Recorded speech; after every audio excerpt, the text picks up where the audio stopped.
Kau tengok sekarang hijau tapi motor-motor dia masih lagi nak jalan. Kau tengok.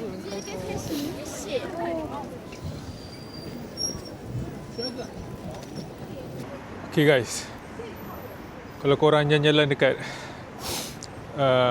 China ni, korang kena hati-hati sikit dengan motor dia. Contoh macam ni lah. Alright. Sebab motor diorang ni bukan mostly lah, semua elektrik. Korang memang takkan dengar bunyi enjin dia. Tahu-tahu dah dekat belakang korang lah. So memang kena hati-hati sikit. Sebab diorang bawa memang laju gila, macam tak ada hari esok tengok. Sepah motor-motor tu dia. Kau tengok sekarang hijau tapi motor-motor dia masih lagi nak jalan. Kau tengok.